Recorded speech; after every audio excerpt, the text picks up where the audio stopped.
Welcome to LJC 1 TV 5 news. Sarvai Papanna Goud జయంతిని అధికారికంగా నిర్వహించాలి. విజయవాడ ప్రెస్ క్లబ్ వేదికగా జై గౌడ్ సేన కీలక డిమాండ్ చేసింది.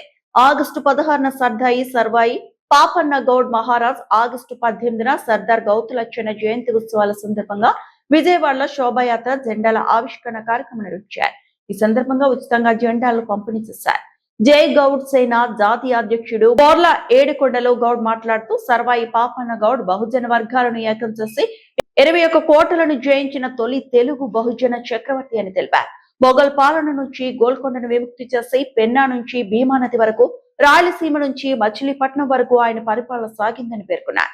తెలంగాణ ప్రభుత్వం అధికారికంగా సర్వాయి పాపన్న జయంతిని నిర్వహిస్తున్న నేపథ్యంలో ఆంధ్రప్రదేశ్ ప్రభుత్వం కూడా రాష్ట్ర వ్యాప్తంగా అధికారికంగా జరపాలని జై గౌడ్ సేన డిమాండ్ చేసింది.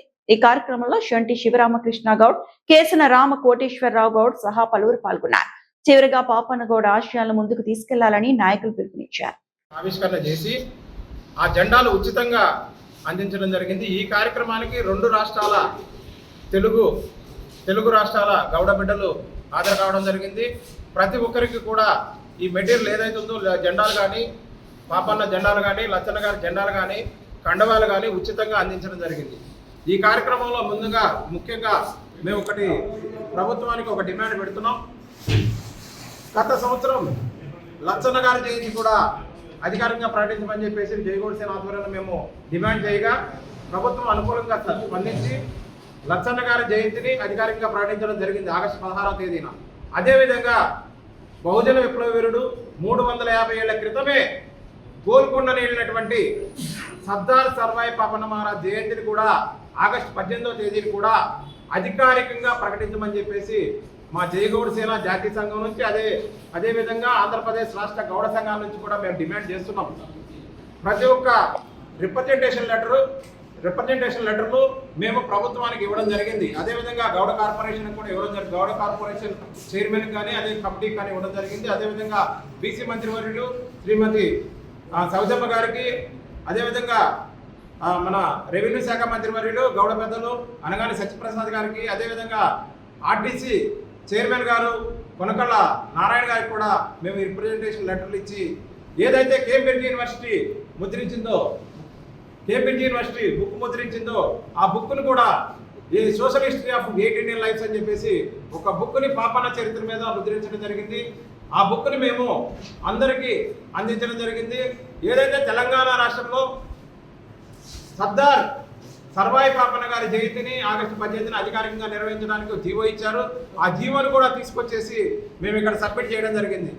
రెండు రాష్ట్రాల గౌడ బిడ్డలు కూడా ఏకమై ఈ సర్దార్ సర్వాయి పాపన్న జయంతి అధికారికంగా తెలుగు రాష్ట్రాల్లో చేయాలని చెప్పేసి మేము కోరుతున్నాము. అదేవిధంగా ప్రభుత్వానికి ఒకటే విన్నవించుకుంటున్నాం. ఏదైతే గౌడ కులస్తుల సమస్యల మీద పోరాటాలు జరుగుతున్నాయి, గౌడ కులస్తులకు సంబంధించి ఆదరణ పథకం కింద మోపెట్లు ఇవ్వమని చెప్పేసి రిప్రజెంటేషన్ లెటర్లు ఇచ్చాము. ప్రభుత్వం దానికి ఇంకా ఎటువంటి అవుట్పుట్ ఇవ్వలేదంటే సానుకూలంగా స్పందిస్తుంది కానీ ఇంతవరకు ఆదరణ పథకం కింద మాకు మోపెట్లు ఇవ్వలేదు. అదేవిధంగా ఏదైతే గీత కార్మికులకి గీత వృత్తి లేని సమయంలో, అంటే వర్షాకాలంలో గీత వృత్తి సరిగా ఉండదు, ఆ సమయంలో మాకు కాంపన్సేషన్ కింద వివిధ కులాలకు ఏదైతే ఇస్తున్నారో మన బెస్త సోదరులకి, అదేవిధంగా వివిధ వాళ్ళందరికీ కూడా ఆదరణ పథకం కింద కొంత అమౌంట్ ఇస్తున్నారు. 25,000 రూపాయలు, 20,000 రూపాయలు అట్లా.